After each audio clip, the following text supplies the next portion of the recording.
ہے جو وراثت لینے والا، اور ارث کا مفہوم یہ ہے میراث اور ترکہ، جو وہ مال و دولت یا جائیداد چھوڑ کے گیا ہے جس کی تقسیم کی جائے گی۔ تفصیل یہ ہے، وراثت کے ارکان میں سے پہلا رکن مورث، وہ شخص جو فوت ہو، اس کی وفات حقیقی ہو یا حکمی ہو یا تقدیری ہو، اور وہ اپنے بعد کوئی مال چھوڑ کر گیا ہے، وہ مال و زر کی شکل میں ہو یا جائیداد کی شکل میں ہو یا حقوق کی شکل۔ آپ نے 3 لفظ سنے کہ اس کی موت حقیقی ہو یا حکمی ہو یا تقدیری ہو۔ اس سے کیا مراد ہے؟ حقیقی موت سے مراد یہ ہے جس کا ثبوت مشاہدے پر مبنی ہو، شہرت پر مبنی ہو، 2 عادل گواہ اس کی گواہی دے دیں، کسی بھی معتبر طریقے سے اس کی موت کی اطلاع انسان کو۔ اب مشاہدہ کیا ہے؟ ایک شخص نے دیکھا ہے کہ ایک انسان فوت ہو گیا، اس کو غسل دیا گیا ہے، اس کا جنازہ پڑھا گیا ہے، اس کی تکفین و تدفین ہوئی ہے، تو یہ حقیقی وفات اور حقیقی موت ہے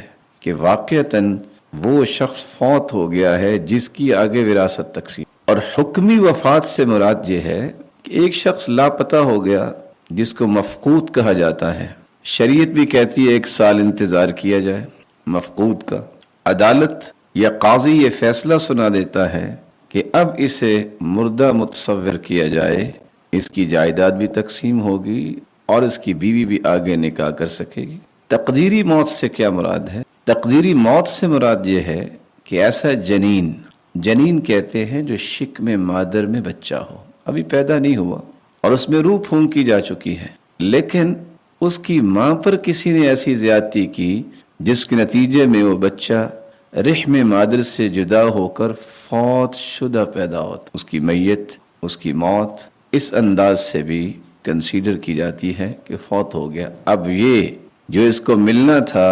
اس کی وراثت کا مسئلہ بھی شریعت نے باقی رکھا ہے۔ اور یہاں رک کر یہ بات میں کہنا چاہوں گا کہ وراثت کے مسائل میں اسلام نے کس قدر گہرائی اور ڈیپتھ میں جا کے انسانیت کی رہنمائی کی ہے کہ انسان کا تصور اور سوچ بھی وہاں تک سفر نہیں کرتا۔ اب سوال یہ ہے کہ مورث، جس شخص کی وراثت کو تقسیم کیا جائے گا، جو وارث بنانے والا ہے، فوت ہو گیا ہے، کیا وہ اپنی زندگی میں بھی وراثت کو تقسیم کر سکتا ہے؟ یہ عموماً سوال اٹھایا جاتا ہے۔ تو یاد رہنا چاہیے کوئی بھی مومن اپنی زندگی میں وراثت تقسیم کرنے کا مجاز نہیں، بلکہ بعض علماء نے، جن میں سے شیخ محمد بن صالح العثیمین بھی ہیں، وہ کہا کرتے تھے کہ زندگی میں وراثت تقسیم کرنا یہ بے وقوفی اور حماقت کے مترادف ہے۔ اب سوال یہ ہے کہ اتنی بڑی بات انہوں نے کیسے کہہ دی جبکہ معاشرے میں دسیوں ایسے افراد موجود ہیں جو زندگی میں ہی وراثت کو تقسیم کر دیتے ہیں۔ اس کا جواب یہ ہے کہ وراثت کی تقسیم کا پہلا رکن یہ ہے مورث کی موت، جس کا ابھی تک تحقق نہیں ہوا۔ جب تک اس وراثت کے مالک کی زندگی ہے اس وقت تک کیسے تقسیم ہوگی؟ وہ مالک ہے۔ وراثت کی تقسیم تو مورث کی وفات کے بعد ہوتی ہے، اور جب تک وہ زندہ ہے یہ رکن ہی پورا نہیں ہے۔ دوسری بات یہ ہے کہ وراثت کی تقسیم میں قرآن مجید نے جو اصول دیا ہے وہ ما ملکہ کا اصول نہیں دیا کہ جس کا وہ مالک ہے اس کو تقسیم کر دے، بلکہ وَلَكُمْ نِصْفُ مَا تَرَكَ کے الفاظ ہیں۔ جو چھوڑ کے گیا ہے، ابھی تو اس نے چھوڑا ہی نہیں ہے، وہ زندہ ہے، تو کیسے تقسیم ہوگی؟ مِمَّا تَرَكَ الْوَالِدَانِ، والدین جو چھوڑ کے گئے ہیں اگر وہ زندہ ہیں تو کیسے تقسیم کریں گے؟ ایک تیسری وجہ بھی ہے کہ زندگی میں اگر جائیداد کو تقسیم کر دیا جائے تو اس کا نقصان یہ ہے، آپ نے تو زندگی میں ہی اپنے 4 سے 6 بچوں میں وراثت تقسیم کر دی، ان میں سے ایک بچہ فوت ہو گیا تو جائیداد مال و زر جو اس کو وراثت ملنی تھی، اگر اس کا باپ یا والدہ فوت ہوتی تو وہ تو پہلے ہی لے چکا تھا، حالانکہ اس کا حقدار ہی نہیں تھا۔ اگر یہ پہلے فوت ہو جاتا اور پھر ان کے والد اور والدہ فوت ہوتی تو بھائیوں کو جو حصہ ملنا تھا اور وہ یہ لے کے فوت ہو چکا ہے، تو بھائیوں کے حصوں سے بھی اس نے حصہ لے لیا اور وہ خود تو مستحق بنتا ہی نہیں ہے وراثت کا، کیونکہ ابھی ان کے والدین زندہ ہیں۔ اس کا ایک چوتھا نقصان بھی ہے، اگر کوئی زندگی میں جائیداد کو تقسیم کر دیتا ہے، 4 سے 6 اس کے بیٹے بیٹیاں ہیں، اس نے وراثت کو تقسیم کر دیا ہے، اللہ نے اسے بعد میں ایک بچہ دے دیا ہے، تو تو بچہ جائیداد یا مال و زر کی وراثت کس سے لے گا؟ وراثت تو تقسیم ہو چکی، گویا کہ اسے محروم کیا جائے گا۔ اس کا ایک پانچواں جواب بھی ہے جو یاد رہنا چاہیے۔ اللہ کے رسول صلی اللہ علیہ وسلم نے امت کو رہنمائی دی ہے، ان ارد الی ارذل العمر، بڑھاپے کی زندگی محتاجی کی زندگی ہوتی ہے، الا من رحم ربی، یہی شخص جو زندگی میں ہی وراثت کو تقسیم کر بیٹھا ہے، اسے بڑھاپے، بیماری اور اسی طرح محتاجی کے ایام دیکھنے پڑتے ہیں، اور اس بیماری کے علاج معالجے کے لیے اسے ہزاروں اور لاکھوں کی ضرورت پڑتی ہے، تو کہاں سے لے گا؟ جو خود مالک ہے اور اپنے ہاتھ سے تقسیم کر چکا ہے، اب وہ کس کے گھر جائے گا؟ کیا شورٹی ہے کہ کون اس کا علاج کروائے گا؟ اور زندگی میں ہی وراثت کو تقسیم کرنے والوں کو یہ پوچھنا چاہیے کہ ان کے پاس کیا دلیل ہے کہ ماں باپ میں سے ہی کوئی پہلے فوت ہوگا، اولاد نہیں فوت ہوگی؟ کیونکہ اولاد تو تبھی وارث بنے گی جب ماں باپ دنیا سے چلے جائیں گے، بس اوقات اولاد پہلے چلی جاتی ہے۔ اس لیے زندگی میں وراثت کو تقسیم کرنے کے بارے میں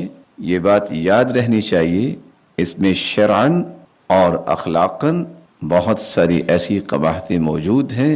اس لیے زندگی میں وراثت تقسیم نہیں کی جاتی۔ ہاں، بعض علماء نے اس مخمصے کا حل نکالا ہے، سبیل یہ نکالی ہے کہ اگر کسی انسان کو یہ خطرہ لاحق ہے کہ اس کی اولاد اس کی وفات کے بعد جائیداد کی تقسیم میں شرعی اصولوں کی پابندی نہیں کرے گی، تو اسے چاہیے کہ اس کا حل یہ نکالے، وہ کسی بھی معتبر انسان، ریلائبل انسان کے نام مختار خاص بنا دے، 2 گواہوں کی موجودگی میں وصیت لکھ دے کہ میری وفات کے بعد جائیداد کو شرعی اصول و ضوابط کی روشنی میں تقسیم کیا جائے۔ قرآن مجید میں اللہ ذو الجلال نے ایک وصیت ابراہیم اور یعقوب علیہم الصلاۃ والسلام کی بھی نقل کی، ووصى بها ابراہیم بنیہ ویعقوب یا بنی ان اللہ اصطفى لکم الدین فلا تموتن الا وانتم مسلمون۔ دونوں نے وصیت کی، اے میرے بیٹو، اللہ ذو الجلال نے تمہارے لیے دین کو پسند کیا ہے، تم زندگی کی آخری رمق تک اس دین کو نہ چھوڑو۔ لیکن یہ بات بھی یاد رہنی چاہیے کہ شریعت نے وراثت کی تقسیم سے جہاں منع کیا ہے، وہاں یہ گنجائش دی ہے کہ آپ زندگی میں اپنی اولاد کو بطور گفٹ، ہدیہ اور تحفہ 2 شرطوں کے ساتھ دے سکتے۔ اب وہ 2 شرطیں کون سی ہیں؟ آپ اگر اپنی اولاد کو گفٹ یا تحفہ یا ہدیہ پیش کرنا چاہتے ہیں تو کسی ایک کو اس گفٹ کے لیے خاص نہ کریں، بلکہ ساری اولاد کو یہ گفٹ، یہ ہدیہ، یہ تحفہ پیش کریں۔ اور دوسری شرط یہ ہے کہ یہ گفٹ یا ہدیہ اور تحفہ زندگی میں چونکہ آپ دے رہے ہیں تو وراثت کا اصول تو یہ ہے کہ للذکر مثل حظ الانثیین، بیٹے کے اگر 2 حصے ہیں تو بیٹی کا 1 حصہ ہے، لیکن اگر آپ گفٹ دیتے ہیں اولاد کو تو پھر بیٹے اور بیٹی کو برابر دیا جائے۔ اس کی دلیل سنن النسائی کی روایت ہے، سیدنا نعمان بن بشیر رضی اللہ تعالی عنہ بیان کرتے ہیں کہ ان امہ ابنت رواحہ سألت اباہ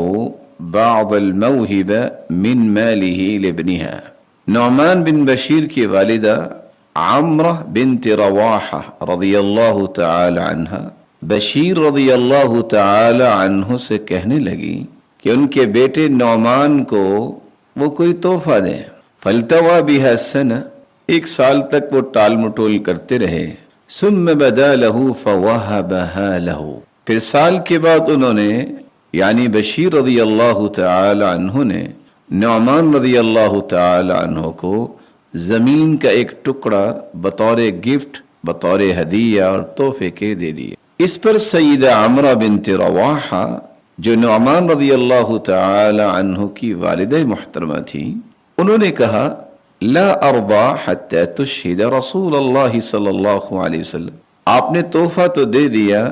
لیکن میں راضی نہیں ہوں گی جب تک آپ اللہ کے رسول صلی اللہ علیہ وسلم کو اس پر گواہ نہیں بنائیں گے۔ سیدنا بشیر رضی اللہ تعالی عنہ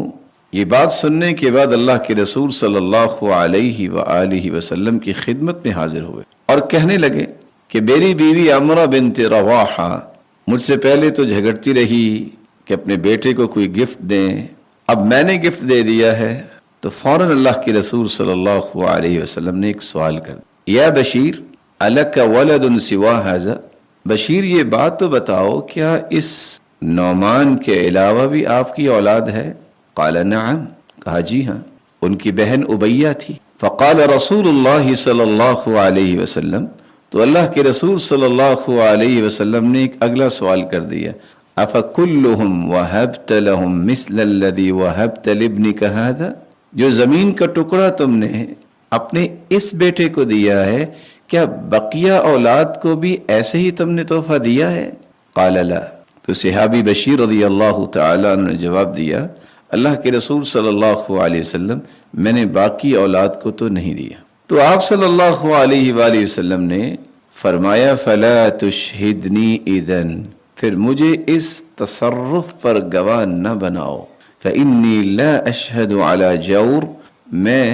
اس زیادتی پر، اس ظلم پر گواہ نہیں بن سکتا۔ یہ سنن النسائی کی روایت ہے 1863۔ ایک دوسری روایت جو سنن النسائی کی ہے 3710، جس میں رسول اللہ صلی اللہ علیہ وآلہ وسلم نے یہ بھی فرمایا اکل ولدک نحلت مثل ما نحلتہ،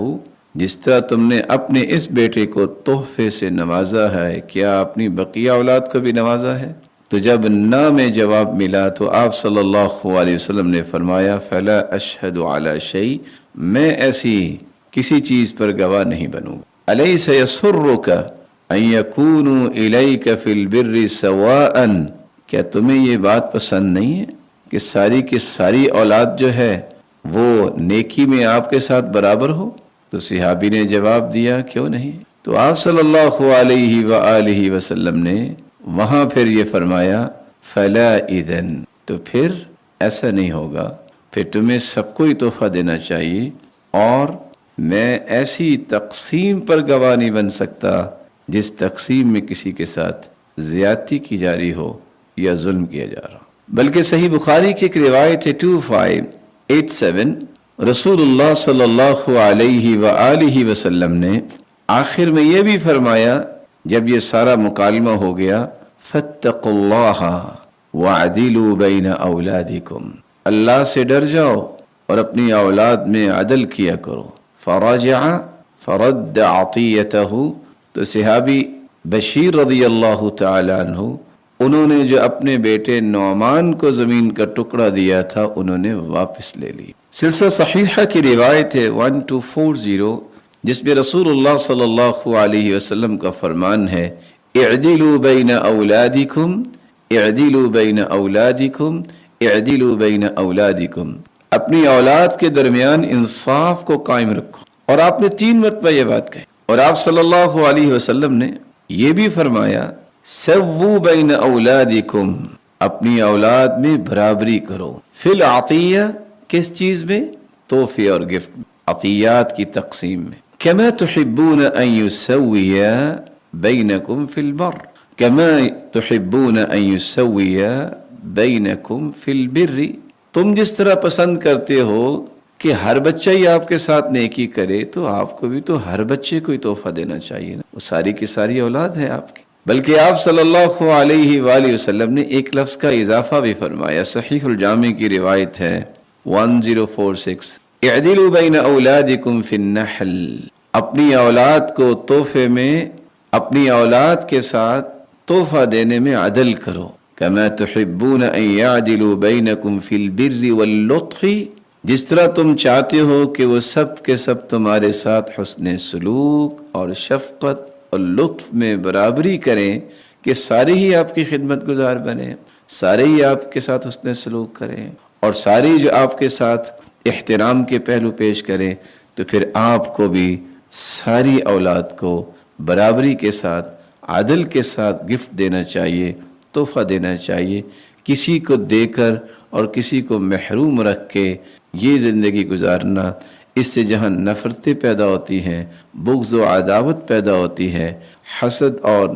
لڑائیاں اور جھگڑے ہوتے ہیں، وہاں شریعت کی نافرمانی بھی ہو۔ حیرانگی کی بات ہے کہ امام ابراہیم النخعی بیان کرتے ہیں كانوا يستحبون ان يعدل الرجل بين ولده حتى في القبل، سلف صالحین تو یہ بات پسند کیا کرتے تھے کہ آدمی اپنے بچوں کے درمیان عدل کرے، یہاں تک کہ وہ اپنے بچوں کو بوسہ دیتے وقت بھی مساوات کا خیال رکھے، عدل کا خیال رکھے۔ یہ نہیں ہے کہ ایک بچے کو چمکارتا رہے، دوسرا پاس بیٹھا ہے، دوسرے دیکھ رہے ہیں اور ان کو لفٹ ہی نہ کروائے۔ صحابہ کرام اور تابعین عظام اور تبع تابعین، سلف صالحین کا تو یہ رویہ تھا کہ ایک ایک چیز میں وہ عدل و انصاف اور مساوات اور برابری کے پہلو کو قائم رکھتے تھے، خصوصاً اولاد کے معاملات میں۔ یہاں ایک اور بات بھی سمجھ آئی، بعض لوگ اگر اپنی اولاد کو گفٹ دینے میں شریعت سے انحراف کرتے ہیں جس سے بہت سارے نقصانات ہوتے ہیں، تو اگر کوئی میت جان بوجھ کے ساری کی ساری وراثت کل کو بننے والی کسی ایک بیٹے کو دے کے فوت ہو جاتی ہے تو اس نے یہ بہت بڑا ظلم کیا۔ وہ باقی ورثاء کو محروم کرنے کی اگر اس نے یہ نیت کی ہے تو یہ قطعاً جائز نہیں ہوگا۔ اگر تحفہ دینا جائز نہیں ہے کسی ایک کو، تو سارے ورثاء کی وراثت جو ہے وہ کسی ایک کے نام لگوا کے چلے جانا، کسی ایک کو ہی دے دینا، کسی ایک کے بارے میں وصیت لکھ دینا، یہ شرعاً جائز نہیں۔ اور یہ یاد رہنا چاہیے کہ وارث کے نام پہ تو وصیت لکھی ہی نہیں جا سکتی۔ کیوں؟ کیونکہ اللہ کے رسول صلی اللہ علیہ وسلم کا فرمان ہے، لا وصیت لوارث، جو وراثت میں حق لینے والا ہے، حقدار ہے اور حصے دار ہے، اس کے نام کی وراثت کی تقسیم میں وصیت نہیں لکھی جاتی کہ یہ مال اس کو دے دینا۔ وصیت اس کے نام کی لکھی جاتی ہے جو وارث نہیں بن رہا ہو۔ وراثت کے ارکان میں سے ہم نے ایک رکن پیش کیا، مورث۔ وراثت کے ارکان میں سے دوسرا رکن ہے وارث۔ وارث اس شخص کو کہتے ہیں جو میت کے چھوڑے ہوئے مال کا کسی قرابت داری یا تعلق یا زوجیت کی بنیاد پر حقیقی طور پر یا تقدیری طور پر حقدار بنتا ہے، حصے دار بنتا ہے۔ بعض علماء نے اس بات کو سمجھانے کے لیے یہ ایک حقیقت پیش کی ہے کہ وہ کون سا سبب ہے جس کی وجہ سے وہ وارث بن رہا ہے۔ یہ حقیقی اعتبار سے یا تقدیری اعتبار سے وارث کیسے بن رہا ہے؟ حقیقی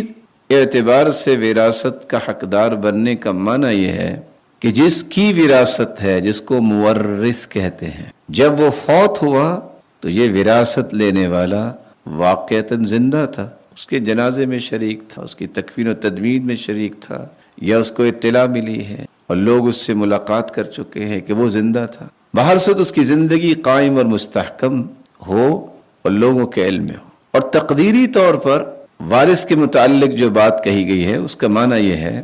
مورث جو فوت ہونے والا ہے، جو وارث بنانے والا ہے، جو وارث بننے والا ہے، ابھی وہ دنیا میں تو نہیں آیا لیکن وہ جنین ہے، شکم مادر میں بچہ ہے، تو گویا اس کی زندگی کو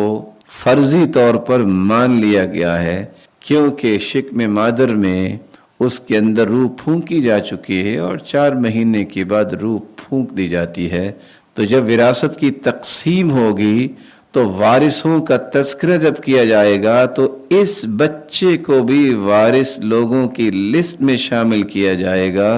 اور اس کی بھی وراثت رکھی جائے۔ وراثت کے ارکان میں سے تیسرا رکن یہ ہے ارث۔ ارث کہتے ہیں میراث کو۔ طریقہ بھی اس کے بارے میں ایک لفظ بولا جاتا ہے، وہ مال و زر، وہ جائیداد، وہ حقوق جو مورث مرنے والے سے وارث کی طرف منتقل ہوگا۔ ظاہر ہے اگر فوت ہونے والے کے پاس کوئی مال تھا، اس کی کوئی جائیداد تھی یا اس کے کوئی حقوق تھے، وہی منتقل ہوں گے۔ اگر وہ خالی ہاتھ گیا ہے تو پھر تقسیم کیا ہوگی، پھر وراثت کیا بنے گی؟ وہ چھوڑ کے کچھ نہیں گیا تو طریقہ کس کو کہیں گے؟ تو یہ 3 ارکان تھے وراثت کے، جن میں سے کوئی بھی اگر مفقود ہو جائے تو وراثت کیسے تقسیم ہوگی؟ یہاں ایک سوال ہے، دنیا سے جانے والا، فوت ہو جانے والا مورث جسے کہتے ہیں، اس نے اپنی زندگی میں کوئی وقف کر دیا ہے، کوئی پیسہ جو ہے وہ وقف کر دیا ہے، یا اس نے کوئی جائیداد وقف کر دی ہے۔ اب اس کی وراثت کیسے بنے گی؟ یاد رہنا چاہیے، وقف شدہ مال، جائیداد اور اسی طرح دیگر چیزیں جس کو وقف کر چکا ہے اس کو وراثت نہیں بنایا جا سکتا۔ دلیل کیا ہے؟ سیدنا عبداللہ ابن عمر رضی اللہ تعالی عنہ بیان کرتے ہیں، اور یہ روایت صحیح بخاری کی ہے 2737، وہ فرماتے ہیں ان عمر بن الخطاب رضی اللہ تعالی عنہ اصاب ارضا بخیبر، سیدنا عمر رضی اللہ تعالی عنہ کو خیبر میں ایک زمین ملی ہے، فأتى النبي صلی اللہ علیہ وسلم يستأمره فيها، تو رسول اللہ صلی اللہ علیہ وسلم کی خدمت میں پیش ہوئے تاکہ مشورہ کریں اس کے متعلق، فقال یا رسول اللہ انی اصبت ارضا بخیبر لم اصب مالا قط انفس عندي منه فما تأمر به، اے اللہ کے رسول صلی اللہ علیہ وسلم، مجھے خیبر میں ایک زمین کا حصہ ملا ہے، اتنا اچھا زمین کا ٹکڑا مجھے نہیں ملا، آپ مجھے حکم دے کہ میں اس کا تصرف کیا کروں۔ قال ان شئت حبست اصلها وتصدقت بها، تو رسول اکرم صلی اللہ علیہ وآلہ وسلم نے فرمایا اگر تم چاہو اس کی ملکیت اپنے پاس رکھو اور اس کی پیداوار کو صدقہ کر دو۔ جو ہی یہ بات رسول اللہ صلی اللہ علیہ وسلم نے فرمائی، فتصدق بها عمر، تو عمر رضی اللہ تعالی عنہ نے اس کا صدقہ کر دیا، لیکن کیسا کیا؟ انہ لا یباع، اب یہ وقف ہو چکی ہے، اس کو بیچا نہیں جا سکتا، ولا یوہب، اس کو بطور ہبہ، بطور تحفہ، بطور گفٹ نہیں دیا جا سکتا، ولا یورث، اور نہ ہی اسے وراثت بنایا جا سکتا، وتصدق بها فی الفقراء وفی القربى وفی الرقاب وفی سبیل اللہ وابن السبیل والضعیف، تو عمر رضی اللہ تعالی عنہ نے فقراء اور رشتہ داروں کے لیے، گردنیں آزاد کرنے کے لیے، اللہ کی راہ میں، مسافروں کے لیے اور مہمانوں کے لیے اسے